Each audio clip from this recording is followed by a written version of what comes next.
لله نحمده ونستعينه ونستغفره ونؤمن به ونتوكل عليه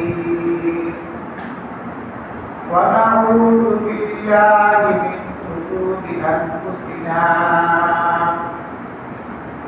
ومن سيئات أعمالنا من يهده الله فلا مضل له ومن يضلل فلا هادي له ونشهد أن لا إله إلا الله ونشهد أن محمدا عبده ورسوله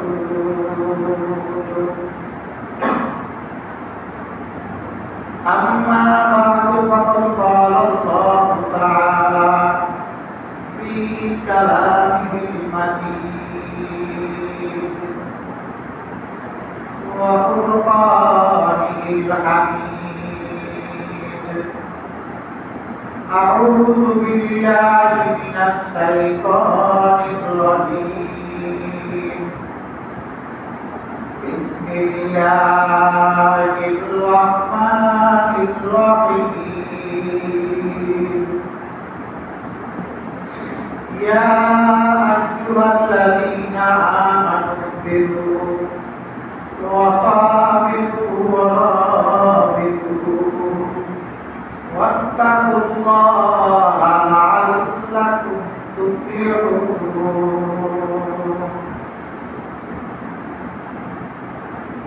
عن أبي هريرة رضي الله تعالى عنه قال قال رسول الله صلى الله عليه وسلم ما يصيب المسلم من وصب ولا نصب ولا هم ولا حزن ولا أذى ولا غم حتى الشوكة يشاكها إلا كفر بها الله من خطاياه أو كما قال النبي صلى الله عليه وسلم আল্লাহ পাক সুবহানাহু ওয়া তাআলার দরবারে লাখ শুকর যে মহান রব্বুল আলামিন আপনাদেরকে এবং আমাকে এই ফিতনা ফাসাদের জামানায় যাচাই বাছাই করে আজকে শুক্রবার দিন জুমার নামাজ আদায় করার জন্য মসজিদে আসার মতো এবং বসার মতো তৌফিক দান করেছেন ওই মহান মুনিবের দরবারে একবার শুকরিয়া আদায় করে বলেন আলহামদুলিল্লাহ।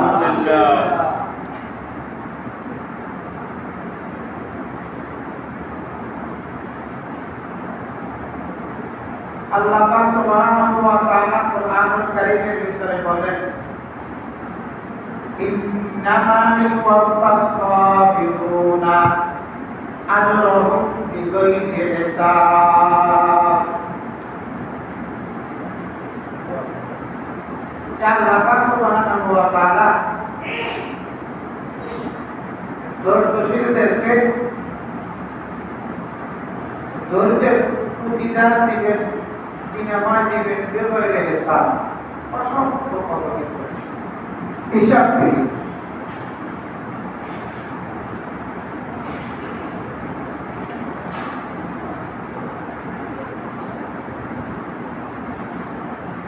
আল্লাহ পাক সুবহানাহু ওয়া তাআলা তিনি অন্য আয়াতের ভিতরে ইরশাদ করেন ইয়া আইয়ুহাল্লাযীনা আমানু বিরু وصابروا ورابطوا واتقوا الله لعلكم تفلحون।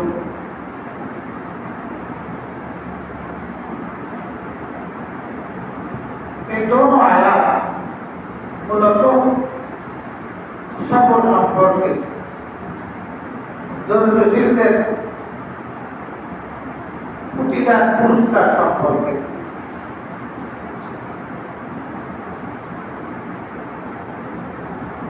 আল্লাহ রাসূল সাল্লাল্লাহু আলাইহি ওয়াসাল্লাম ইরশাদ ফরমান, একদিন আনসারী সাহাবায়ে-কেরামদের একটা দল আল্লাহ রাসূল সাল্লাল্লাহু আলাইহি ওয়াসাল্লামের কাছে আসলেন। ওই দলের ভিতরে একটা লোকের একটা সন্তান ছিল, ছোট্ট।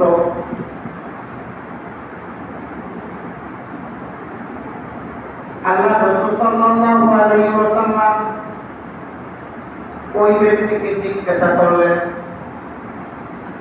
যে তুমি বলো আল্লাহ পাক সুবহানাহু ওয়া তাআলা তোমাকে কি পরিমাণ মহব্বত করে।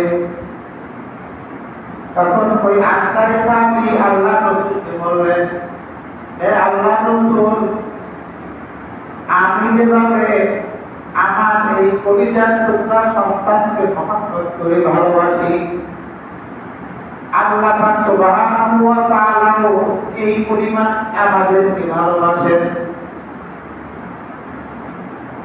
কিছুদিন পরে আনসারী ওই সাহাবীর ছেলেটা মারা গিয়েছে। সাহাবী সন্তানের বিরহ বেদনায় বিলাপ করতেছে। আল্লাহ রাসূল সাল্লাল্লাহু আলাইহি ওয়াসাল্লামের কাছে আসলে আল্লাহ রাসূল সাল্লাল্লাহু আলাইহি ওয়াসাল্লাম আবার প্রশ্ন করলেন যে তুমি বলো আল্লাহ পাক তোমাদেরকে কি রূপ মহব্বত করেন, ভালোবাসেন। তিনি বললেন যে হে আল্লাহর রাসূল, আমি আমার সন্তানকে যেই পরিমাণ ভালোবাসতাম, আল্লাহ পাক সুবহানাহু ওয়া তাআলা তার বান্দাদেরকে ওই পরিমাণ ভালোবাসে। এবার আল্লাহ রাসূল সাল্লাল্লাহু আলাইহি ওয়াসাল্লাম বললেন, হে আমার সাহাবারা, আল্লাহ পাক সুবহানাহু ওয়া তাআলা তিনি তার বান্দাদেরকে এত অধিক মহব্বত করেন যে বাবা সন্তানের প্রতি যে মহব্বত করে তার থেকেও হাজার গুণ বেশি।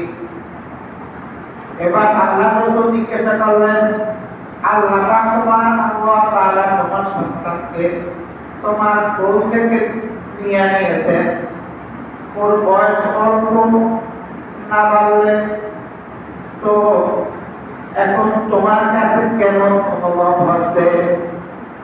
এবার আনসারী সাহাবী বলতেছেন, হে আল্লাহর রাসূল, যখন আমার ছেলের কথা আমার মনে পড়ে যে আমার ছোট্ট শিশু, আমার ছোট্ট ছেলে সব সময় আমার কাছে কাছে থাকতো। হুজুর, যখন আমি ময়দানে কাজ করিয়া আসতাম, আমার শরীরে ঘাম লেগে থাকতো, মাটি বালু আমার শরীরে লাগিয়া থাকতো। ছোট্ট শিশুও কিছু বুঝতো না, ও আসিয়া আমার গায়ের ধুলাবালিগুলো ও হাত দিয়ে মুছিয়া দিত।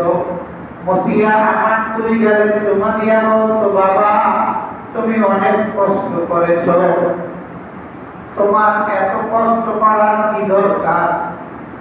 হে আল্লাহর রাসূল, আমি যখন রাত্রবেলা ঘুমাই না, আমার সন্তান আমাকে জড়িয়ে জড়িয়ে ঘুমাইত। ও ছোট শিশু বুঝতো না, ও ভাবতো যে বোধহয় আমি মারা গিয়েছি। যখন আমি ঘুমিয়ে পড়তাম, ওর মা বলে যে ও বারবার হাতটা আমার নাকের সামনে দিত। আমি জিজ্ঞাসা করেছি, বাবা তুমি হাত কেন তোমার বাবার নাকের সামনে দাও? এবার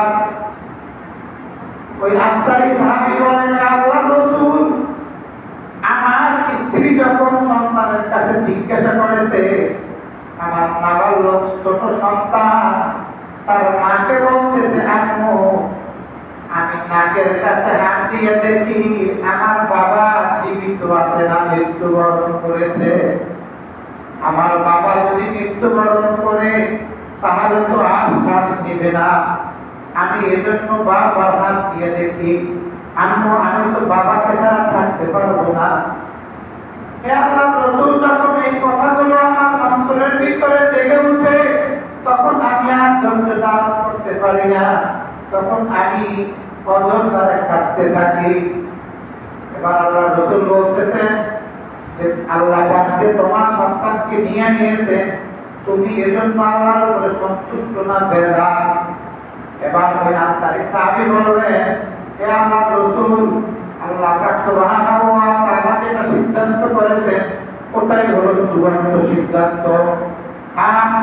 মানুষ হিসাবে কষ্ট অনুভব হচ্ছে, কষ্ট লাগতেছে, কিন্তু আল্লাহ আমার সন্তানকে দুনিয়া থেকে নিয়েছে, এটা তার সিদ্ধান্ত ছিল, আর আমি আমার সিদ্ধান্তের উপরে ধৈর্য ধারণ করেছি। এবার আল্লাহ রাসূল সাল্লাল্লাহু আলাইহি ওয়াসাল্লাম ওই সাহাবীকে সান্ত্বনা দিয়ে বলতেছেন, শোনো, আল্লাহ পাক সুবহানাহু ওয়া তাআলা ইরশাদ ফরমায়েছেন, ইন্নামা ইউওয়াফাস সাবিরুনা আজরাহুম বিগাইরি হিসাব। অবশ্য ওই সকল লোক যারা ধৈর্য ধারণ করবে, আল্লাহ যখন বিপদ দিবে, ওই বিপদে যখন ধৈর্য ধারণ করবে, আল্লাহ পাক সুবহানাহু ওয়া তাআলা ওই বান্দাকে হিসাববিহীন অসংখ্য অগণিত নেকি তার আমলনামায় লিখে দেবেন। ওই ধৈর্যের বিনিময়ে আল্লাহ অসংখ্য অগণিত নেকি দেবেন, তার হিসাব স্বয়ং আল্লাহ নিজেই বলিয়া দেন নাই, এত পরিমাণ নেকি বান্দাকে আল্লাহ দান করবে। এজন্য দোস্ত, মুসিবত দাতা আল্লাহ, আল্লাহ মুসিবত দিলে ধৈর্য ধারণ করতে হবে। ধৈর্য ধারণ করলে আমরা এর বিনিময়ে নেকি পাবো। আল্লাহ রাসূল সাল্লাল্লাহু আলাইহি ওয়াসাল্লাম তিনি ফরমান, কোন মুসলমান বান্দা যখন কোন দুঃখের ভিতরে পড়ে বা কোন চিন্তাগ্রস্ত হয়, পেরেশানির ভিতরে নিমজ্জিত হয়, অথবা যদি সামান্য পায়ের ভিতরে ব্যথা বেঁধে, এই সামান্য ব্যথা যখন সে পায়, পাওয়ার পরে যদি সে ধৈর্য ধারণ করে, বলে যে আল্লাহ পাক বিপদ দিয়েছে, এই বিপদ থেকে উদ্ধারের মালিক আল্লাহ, যদি এ বলি আল্লাহর উপরে সবর করে, আল্লাহ পাক সুবহানাহু ওয়া তাআলা তাকাল্লাহু বিহা মিন কুল্লি খাতায়া। আল্লাহ পাক সুবহানাহু ওয়া তাআলা ওই বান্দার ধৈর্য ধারণ করার কারণে তার জীবনের সমস্ত গুনাহ খাতা মাফ করিয়ে দেবেন। যত গুনাহ খাতা ওই বান্দা করেছে, একটা বিপদের ধৈর্যের কারণে সব গুনাহ কাফারা হয়ে যাবে। দোস্ত, এজন্য বলি, আল্লাহ বিপদ দিবে, বিপদ দাতা হলো আল্লাহ। আল্লাহ আমাদেরকে বিপদ দেয় আমাদের ধৈর্য ধারণ করার বিষয়টা যাচাই বাছাই করার জন্য, যে আমরা কি পরিমাণ ধৈর্য ধারণ করতে পারি। আমরা যতটুকু ধৈর্য ধারণ করবো, আল্লাহ পাক ওই ধৈর্যের পরিমাণ হিসাবে আমাদেরকে নেকি দান করবে। এজন্য আল্লাহ নেকির পরিমাণটা স্পষ্ট উল্লেখ করেন নাই। আল্লাহু আকবার। দোস্ত, হযরত মুসা আলাইহিস সালাম আল্লাহ পাক সুবহানাহু ওয়া তাআলার কাছে জিজ্ঞাসা করেছেন, রব্বুল আলামিন, আপনি তো অনেক জান্নাত সৃষ্টি করেছেন, আপনি নিজেই বলুন এই সব জান্নাতের মধ্য থেকে সব থেকে আরামদায়ক এবং মর্যাদাশীল জান্নাত কোনটা? এবার আল্লাহ পাক সুবহানাহু ওয়া তাআলা বললেন, হে পয়গম্বর মুসা, শোনো, আমি যত জান্নাত সৃষ্টি করেছি, ওই সব জান্নাতের মধ্য থেকে সব থেকে আরামদায়ক জান্নাত হলো হাজিরাতুল কুদুস নামক জান্নাত। এবার মুসা আলাইহিস সালাম কৌতূহলী জিজ্ঞাসা করলেন, হে রব্বুল আলামিন, আপনি আমাকে বলুন ওই জান্নাতের বাসিন্দা কারা হবে? এবার আল্লাহ পাক বললেন, ওই জান্নাতের বাসিন্দা হবে আসহাবুল মাসাইব, যারা মুসিবতগ্রস্ত, যারা মুসিবতে নিমজ্জিত হইয়া আল্লাহর উপরে ধৈর্য ধারণ করেছে, আল্লাহর উপরে ন্যস্ত করেছে যে রব্বুল আলামিন বিপদ দিয়েছে আমার ভালোর জন্য, তো আমি ধৈর্য ধারণ করলাম, আল্লাহ এর বিনিময় দিবে। যারা এভাবে ধৈর্য ধারণ করবে, ওই আসহাবে মাসাইবের জন্য আল্লাহ হাজিরাতুল কুদুস নামক জান্নাতটা নির্ধারণ করিয়া রাখছে। আল্লাহু আকবার। তো হযরত আইয়ুব আলাইহিস সালাম তিনি আল্লাহ পাক সুবহানাহু ওয়া তাআলার দলিল পয়গম্বর ছিলেন। হযরত আইয়ুব আলাইহিস সালাম অনেক ইবাদতগুজার বান্দা ছিলেন, তিনি অনেক অর্থ সম্পদের মালিক ছিলেন। একদিন শয়তান আল্লাহ পাক সুবহানাহু ওয়া তাআলার কাছে বলতেছেন, রব্বুল আলামিন, তোমার বান্দা আইয়ুব তোমার ইবাদত করে কেন তুমি জানো? আল্লাহ পাক বললেন, কেন করে? শয়তান বলল যে আইয়ুব তোমার ইবাদত করে, তুমি তাকে অর্থ সম্পদ দিয়েছো এই জন্য। এবার আল্লাহ পাক সুবহানাহু ওয়া তাআলা ইবলিসকে বলতেছে, তাহলে তুমি একটু পরীক্ষা করিয়া দেখো যে আমার আইয়ুব সে কি জন্য ইবাদত করে। এবার ইবলিস শয়তানকে বলতেছে যে তাহলে আপনি আমাকে একটু ক্ষমতা দেন, আমি তার সমস্ত সম্পদগুলো ধ্বংস করিয়া দেই। এবার আল্লাহ পাক বললেন, তোমাকে শক্তি দিলাম, তুমি আমার আইয়ুবের সমস্ত সম্পদকে ধ্বংস করিয়া দাও। শয়তান আইয়ুব আলাইহিস সালামের যত সম্পদ ছিল সব সম্পদে আগুন লাগিয়ে পুড়িয়ে ফেলল। পুড়িয়ে ফেলার পরে যখন এই সম্পদ আইয়ুব আলাইহিস সালামের কাছে গেল, আইয়ুব আলাইহিস সালাম তিনি শুকরিয়াতান দুরাকাত নামাজ পড়েছেন। দুরাকাত নামাজ পড়িয়া রব্বুল আলামিনকে বললেন, রব্বুল আলামিন, তুমি যেই কাজই করবে তোমার প্রত্যেকটা কাজের উপর আমি সন্তুষ্ট। শয়তানে কেন পারলেন না? এবার আল্লাহর কাছে বলতেছেন যে তোমার আইয়ুব তোমার ইবাদত বন্দেগী করে তার সন্তানাদের কারণে, তার আত্মীয় স্বজনের কারণে। আল্লাহ পাক বললেন, যা তোমাকে এই শক্তিও দিলাম, তুমি তার সন্তান সন্ততি এবং বংশ থেকে তাকে দূরে সরাই রাখো। ইবলিস শয়তান আসিয়া তার ঘরে এমন করে একটা লাড়া দিয়েছে, হযরত আইয়ুব আলাইহিস সালাম ছাড়া আর কেউ বেঁচে রইল না। হযরত আইয়ুব আলাইহিস সালাম ঘর থেকে বের হইয়া তিনি জায়নামাজ বিছাইয়া দুরাকাত নামাজ পড়িয়া রব্বুল আলামিনের দরবারে সেজদায় লুটিয়ে বলতেছেন, রব্বুল আলামিন, তুমি দেখছো, তুমি জানো অর্থ সম্পদ তুমি আমাকে দিয়েছিলে, আবার তুমি আমার কাছ থেকে ফিরে নিয়েছ।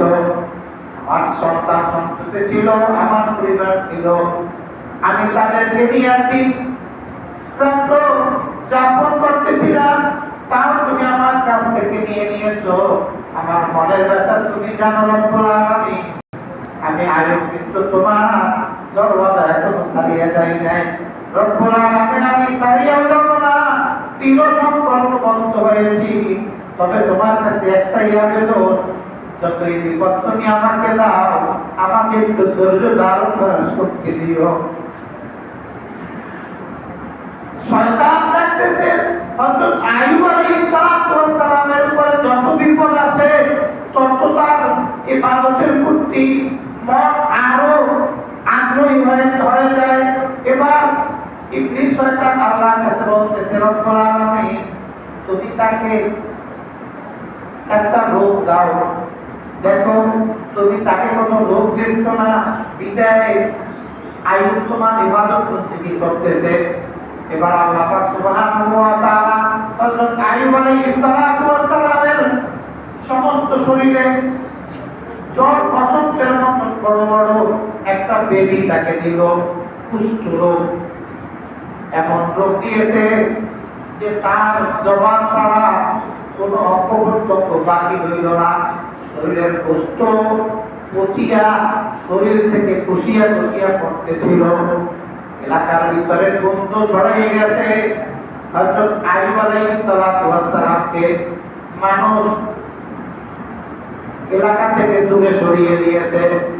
আল্লাহু আকবার। আইয়ুব আলাইহিস সালামের খেদমত করার জন্য শুধুমাত্র তার স্ত্রী জীবিত ছিল।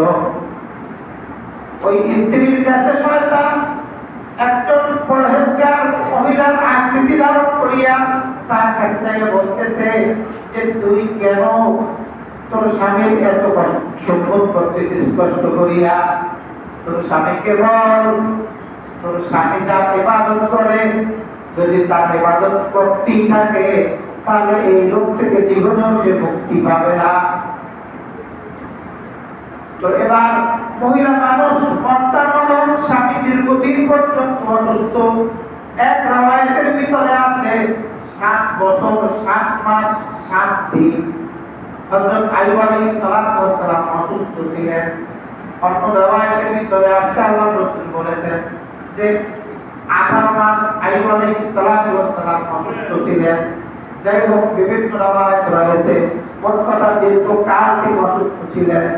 অসুস্থতা এমন ছিল যে গোটা শরীর পচিয়া গোস্ত খসিয়া গেছে, শুধু জিহ্বাটা বাকি ছিল। ওই জিহ্বায় কোনো পোকা ছিল না, ওই জিহ্বা দ্বারা তিনি আল্লাহ আল্লাহ আল্লাহ আল্লাহ জিকির করতেছিলেন। ওই মহিলা আইয়ুব আলাইহিস সালামের স্ত্রী নরম মনের, তিনি ওই শয়তান তাকে হইয়া তাকে জিজ্ঞাসা করতেছে তাহলে তুমি বলো কোন কাজটা করলে আমার স্বামী সুস্থ হবে। তিনি বলতেছেন দুনিয়ার খোদার ইবাদত করতে হবে। দুনিয়ার খোদার যদি ইবাদত তোমার স্বামী করে তাহলে তোমার স্বামী পরমাত্মই দিব্যি সুস্থ হইয়া যাবে। এবার হযরত আইয়ুব আলাইহিস সালামের স্ত্রী বলতেছেন দুনিয়ার খোদাকে, শয়তান বলতেছে দুনিয়ার খোদা হলাম আমি, তোমার স্বামীকে বলো জানি আমার ইবাদত করে আর তুমি আমাকে একটু সিজদা দাও। যদি আমাকে সিজদা দাও দেখো তোমার স্বামী সাথে সাথে সুস্থ হয়ে গেছে।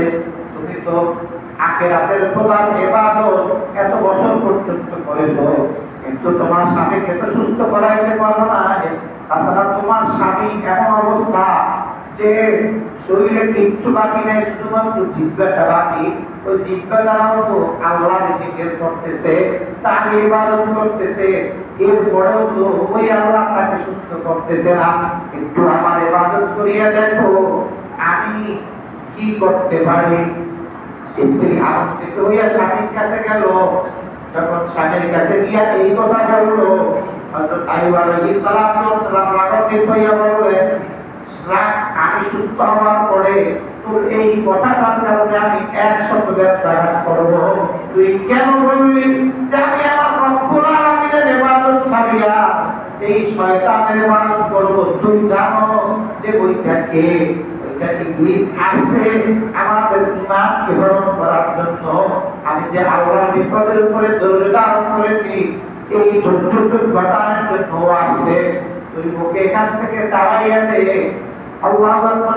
ইউসুফ আলাইহিস সালাম যখন এই ধৈর্যের কথাটা মুখ থেকে বের করলো, হযরত জিবরাইল আলাইহিস সালাম সব ফেরেশতারা রব্বুল আলামিনের কাছে বলতেন রব্বুল আলামিন আপনি আর কত ধৈর্যের পরীক্ষা নেবেন, এর থেকে আর কষ্ট কি হইতে পারে।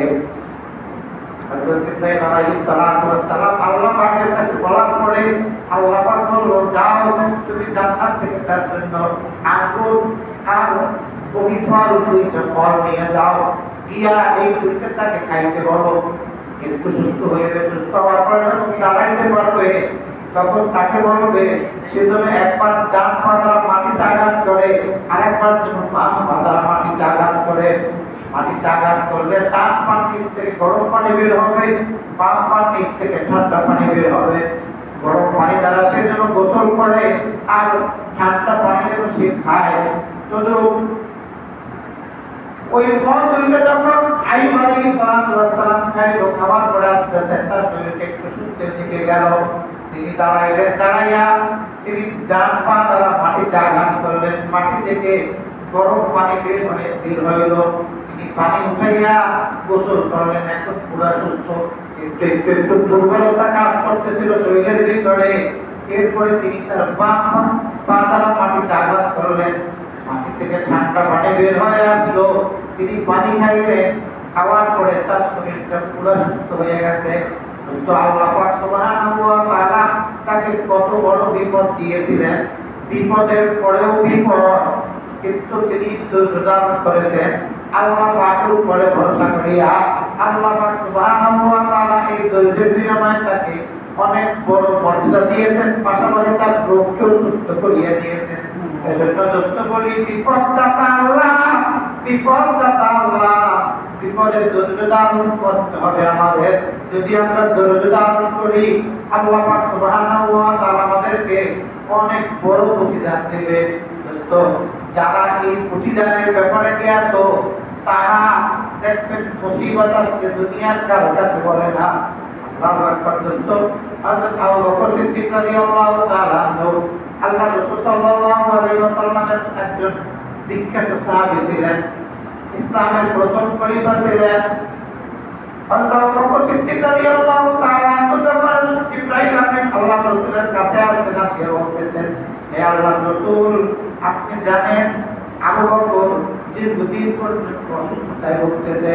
আল্লাহ রাসূল বলেন, না, আবু বকর যদি অসুস্থ হইতো তাহলে আমার কাছে বলতো, সব কথাই আমার কাছে আবু বকর বলে। এবার জিবরাইল আলাইহিস সালাম বললেন, হে আল্লাহর রাসূল, আপনি একটু জিজ্ঞাসা করিয়া দেখেন। পরক্ষণে আবু বকর সিদ্দিক রাদিয়াল্লাহু তাআলা আনহুকে ডাকিয়া বললেন, হে আবু বকর, তুমি নাকি অসুস্থ, বলো তোমার কি সমস্যা, কি রোগ? এবার আবু বকর সিদ্দিক রাদিয়াল্লাহু তাআলা আনহু বলতেছেন, হুজুর, আমি আজ 7 মাস পর্যন্ত দাঁতের ব্যথায় ভুগতেছি, এত ব্যথা যেটা আমি সহ্য করতে পারি না, কিন্তু আমি পৃথিবীর কারো কাছে বলি না। এবার আল্লাহ রাসূল বললেন, তুমি কেন বলো না?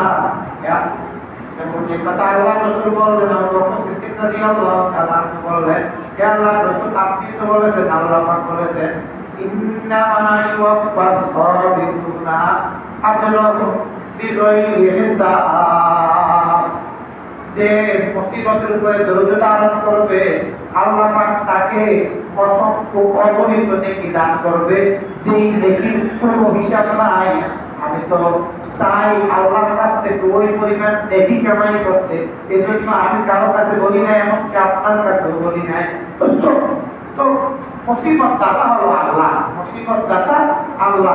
আর প্রত্যেক মুসিবত যখনই আসবে তখনই কি বলবো, ইন্না লিল্লাহি ওয়া ইন্না ইলাইহি রাজিউন। প্রত্যেকটা মুসিবত, আমার আপনার মুসিবত যদি আসে, তখন বলবো কি, ইন্না লিল্লাহি ওয়া ইন্না ইলাইহি রাজিউন। মুসিবত থেকে যখন পরিত্রাণ পাবো, বলবো আলহামদুলিল্লাহ। বলবো কি, আলহামদুলিল্লাহ। আমার ওস্তাদ মহতারাম, আমরা ক্লাস করতেছিলাম, হঠাৎ ক্লাসের ভিতরে বিদ্যুৎ চলে গেছে। তো সাধারণত যদি এক জায়গায় অনেক লোকজন থাকে আর বিদ্যুৎ চলে যায়, একটু শব্দ বের করে হয় না, ওই একটু শব্দ হয়ে যায়। হুজুর চমক দিয়ে আমার হচ্ছে, দেখো তো শব্দ করলি কেন? তার মুসিবত দিয়েছে, বিদ্যা নিল। তো বিদ্যুৎ চলিয়ে গেছে, তো যারা আল্লাহওয়ালা, তারা এই সামান্য বিদ্যুৎ চলিয়ে গেছে, এটাকেও তারা মুসিবতের ভিতরে গণ্য করিয়া তারা বলে দেখি, ইন্না লিল্লাহি ওয়া ইন্না ইলাইহি রাজিউন। তো এরপরে হুজুর কতক্ষণ অন্ধকার, বিভিন্ন আলোচনা করছে, আলোচনা করার পরে এরপরে কারেন্ট আসে। আমরা সবাই চুপ করে বসে রয়েছি। পরে আহমদ বললেন, যে বিদ্যুৎ আসতে আল্লাহ নিয়ামত দিয়েছে, তা আলহামদুলিল্লাহ ভালো লাগবে না? তো হুজুর পরে বললো যে বিদ্যুৎ, তোমার ঘরে একটা বাতি জ্বলতেছে, ওই বাতিটা যখন বাতাসে টিপে যাবে, বুঝবে যে আল্লাহ তোমার উপরে একটা মুসিবত দিয়েছে। তুমি বলবা ইন্না লিল্লাহ, বলিয়া তুমি ধৈর্য ধারণ করবা। আবার যখন তুমি তোমার মেজ দ্বারা ওইটাকে জ্বালাবা, জ্বালাই তুমি নিজে জ্বালাইছো, জ্বালাই আমার বলবা কি আলহামদুলিল্লাহ, কারণ ওই মেজ দিয়ে যে জ্বালাইতে পেরেছো, এটা আল্লাহ দেয়া হচ্ছিল তোমার উপরে। এজন্য দোস্ত, যত বিপদ আসুক, প্রত্যেকটা বিপদে আমরা ধৈর্য ধারণ করবো। যদি আমরা ধৈর্য ধারণ করতে পারি, তাহলে আমরা অনেক নেকি পাবো। আল্লাহ আমাদেরকে ধৈর্য ধারণ করতে দান করুক। ওয়া আখিরু দাওয়ানা